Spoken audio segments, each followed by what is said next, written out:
When I say 1, 2, when I say, no, when I say 1, 2, 3, you go like this. Okay, you ready? 1, 2, 3. Now we were going point. Oh, okay, you ready? I thought it was all with one hand. Okay, here we go. This is exciting. You ready? Okay, 1, 2, 3. All right, one more take. One more take. Where's it going? Oh, that way? Yeah. Oh, lean into it. All right. 1, 2, 3.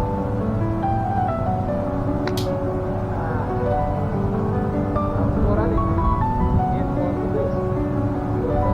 That's all.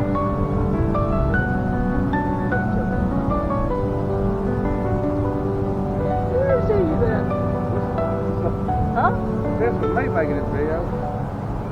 Howdy, this is a righteous farmer. I know I can't compete with all these crazy videos we love to watch, but I'm in the mood to make some myself. And just maybe I'll be able to give you some hints and tricks about successful home gardening. Howdy farming fans, Mr. Oldtimer here with insights into the way he does tomato culture here in the garden. You know, normally at this point I would put up the weather doings on this particular day in the vicinity of 11 May here in the good old Victory Garden, but my staff, which is me, let me down this time. So I shall tell you the weather report myself. Warm, no raining, and not much wind. There, got that solved. Well, you know, I have to be a-thanking you if you've been following along with me here in the garden. You know, this would be video number 6 by my way of reckoning, and in another way, it could be deemed Tomato Badness Day. Oh yeah, this day had to come. This is the part of the unfolding saga whereby I fluff up my little tomato babies and put them to bed in a fine, fine nest of straw. More to the point, here's the to-do list for this time around. The 3 goals for today: fertilize the tomatoes, set the landscape timbers that will support the trellis wires. Did I say landscape timbers? I meant to say landscape timbers that will support the trellis wires. And finally, put down Kraft paper followed by wheat straw all around the plants. Now I got a question. Well, as you know, I have become old and my memory isn't what it was. Have I mentioned the variety of tomatoes that I use? In one of the former videos? Well, if I did already, I want to beg your generous pardon. However, if I didn't, I want you to know that after I tried just about every variety there is, well, a ton anyway, I always come back to Better Boy tomatoes. You know, if taken care of, at least some of the 15 vines I have planted will bear until frost. And that's what we call indeterminate. Indeterminate tomatoes. Go look it up. And while the tomatoes are not the largest to be had, they are the most consistent in production. And in my humble estimation, the finest tomato sandwich tomato on the whole planet. And they are just about the swellest canning tomato too. Best of all around for you, I'd try 'em. They are nothing like you get in a grocery store. You will slap your grocer in the face after you have bitten into one of the homegrown Better Boy tomatoes. I could just about guarantee that. I mean, don't do that, but you might think about it. Okay, enough of the establishing long shot already. Good gracious. Let's light this tomato candle. You know, just struggling into view is Mr. O.T. with his patented stand-up device at the ready. One of the fans wrote and said he's got bad knees and he kind of admired the ingenuity of the thing. Well, I don't want to keep going on and on about it, but if you are an old farmer and you can cheat to keep planting, it's most definitely to the benefit of your health to do so. If you are known as young, just getting started gardener, then never mind, just go do it.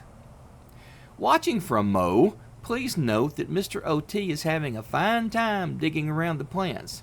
Since we last visited, it has rained about 3 times and all that light, airy soil got hard.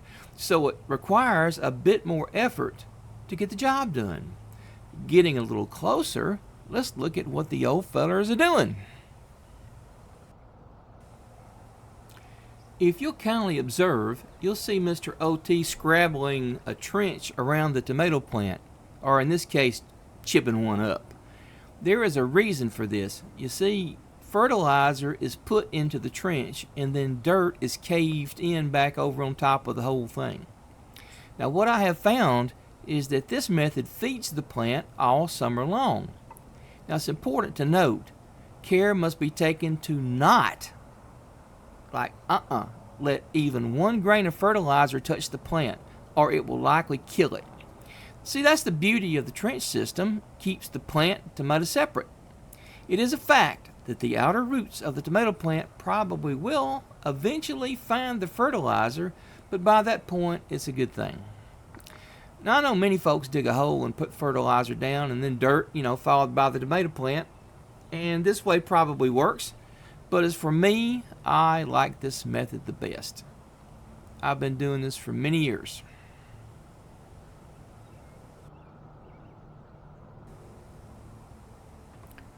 Sitting here watching this along with you, eventually the old feller gets the hole dug. And then it's time for the fertilizer.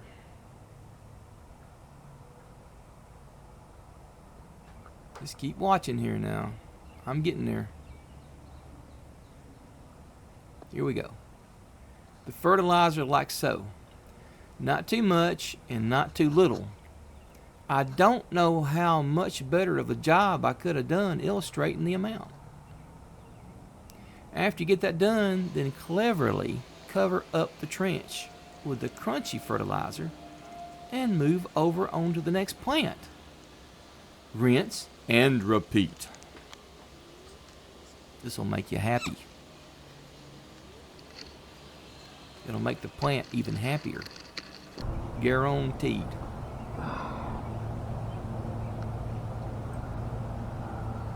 Notice what's happening here.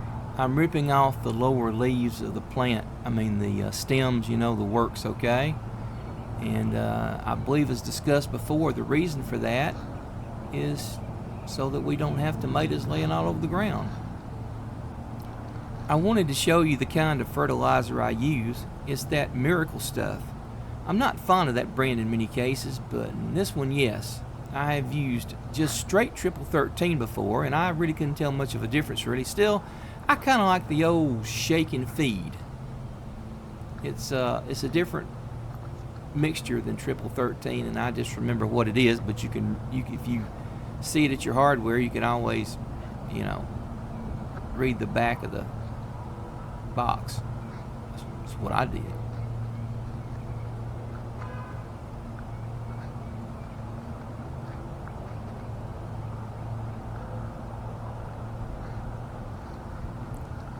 I don't know if I really needed to show you digging this trench thing twice, because I assume you could probably dig a ditch or something, with your little hand trowel thing there if you had to. But since we're here, what the heck? Okay, get all the little stuff out of there now. Yeah, there you go. Dig, dig, dig.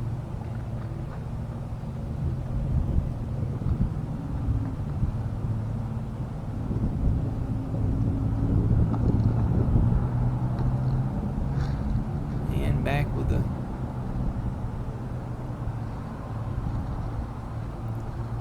stuff's not too expensive. Not for the quantity that you're likely to use. It's good for all kind of plants.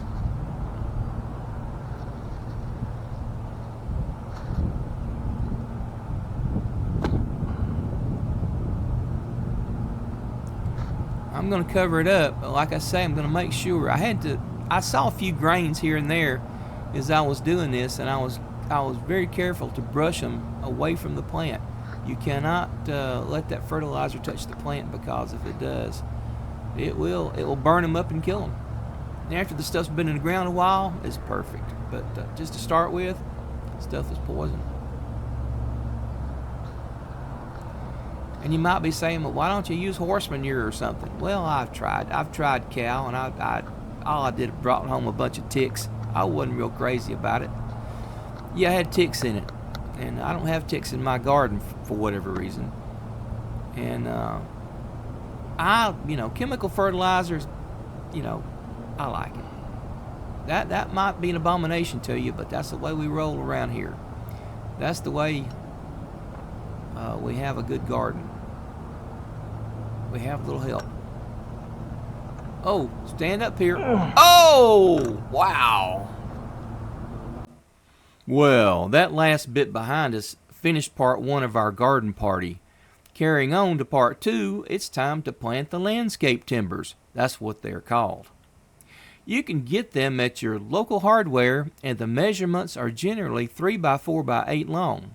They are pressure treated, and you can get several seasons out of them. Each year I invert the timber unused side into the ground. Mine come up at the end of the season pretty chewed up. The things are pressure treated, but I can't see much good it does. Your mileage may vary. At any rate, by alternating, they last longer. You know, each year it's the same thing. Pick a place for tomatoes in the garden and put in the infrastructure. But why do you do all that mess, Mr. OT? You may be screaming at your device. Why not set it and forget it? Well, I'll tell you. You must not grow tomatoes in the same spot each year after year. You get diminishing returns, and you get it in a hurry. Tomatoes love fresh ground. I must pound that into your noggin. Tomatoes love freshness. Well, go ahead. Grow your tomatoes in the same spot every year and see what happens. You know what? You'll be thinking, well, Mr. OT told me not to do that. So if you have room, move them around year to year. This is the way I do it. And this is the way I'm telling you. A lot of things are subject to debate here, but that ain't one of them. You got to move your tomatoes around. You may be wondering about the good-looking young garden helper that just wandered onto the set. Well, that would be my son. He doesn't have a garden, but he can be talked into coming to help the old man when the old man gets his tail hung up in a crack. He's a good lad and strong. For health reasons and being lazy, Mr. OT doesn't need to be working the hole digger. So Ed steps up. A wonderful boy. Good job. Good family. You name it. A success story who still has time to help the old man. You know, that's one reason the old-timer considers himself about the luckiest old fud around. Now, please don't take any of this as bragging. Jeez, gosh. Just a little poke of super speed, I think. Speed things up just a tad. Wow, super speed is a little scary, isn't it? Well, I tried to speed things up a little so my help wouldn't get bored and wander off. What we're looking at now is a rollout of the Kraft paper. I used to use newspapers for this. Do you remember newspapers? We still have ours, kind of. Used to be a mighty spigot of disinformation, but now it's just a little squirt. And it's only about half the size it used to be, so I had to come up with something else, because that was a whole gob of newspapers and nobody's reading the darn thing. So I came up with Kraft paper. Now, if you will observe, my son is making slits about halfway into the paper. In other words, from one end to the middle, about the same place that the tomato plants are. Using a pair of scissors. Knife doesn't really work that well.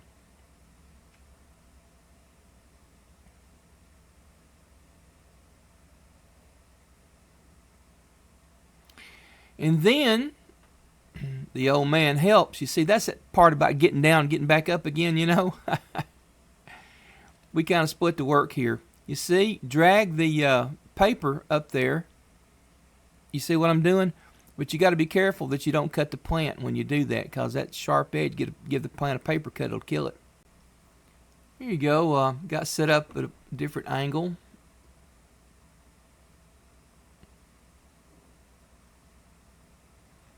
I've told you before, I believe I'm not into that plastic or that organic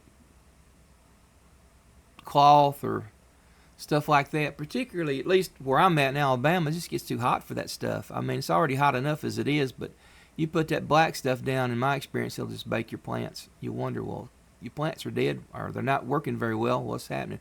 It's that mulch stuff you're using. This is just paper. And it's Kraft paper, and you can get it at your hardware, or I think I got this at I ordered this off of Amazon, I believe, but I've seen it at Home Depot. If you're careful, you can get it pretty cheap, or you can spend a lot of money, so watch out what you're doing there. All right. A little recap. This day, I fertilized the tomato plants, and I whittled them down a poke, making sure to take off the lowest limbs while being very careful to not hold the plant by the stem. Then my son came over, and together, but mostly him, we finished the job by planting the poles and papering the plants. The last thing on the tomato agenda for the day is to put down a thick layer of wheat straw. Regular garden hay, by the way, is not highly recommended for obvious reasons. I already have enough crazy orchard grass in my garden without giving it more. Well, how about that, fellow future farmers of America? A little gut-busting work early will pay big dividends later. While the rest of the garden will be under eternal attack from the garden weed monster, for the most part the tomatoes will be high and dry, just a few sprigs to pull here and there. Also, as a bonus, the hay helps retain the moisture. A watering lasts much longer. And a bonus, it helps keep the ground a little cooler. You see, tomato babies won't set in hot weather. Those cooler nights are a blessing big time. Well, by golly, it's been a long day and I'm tired. Woof! Well, I'm getting off now, but I'll leave you with a rather badly lit memory of Orange Cat Bat, who is ready to pounce. Be afraid. Very afraid. But get over it and come back for the next thrilling vid. Wow! See ya! Toodles poodle! Meow.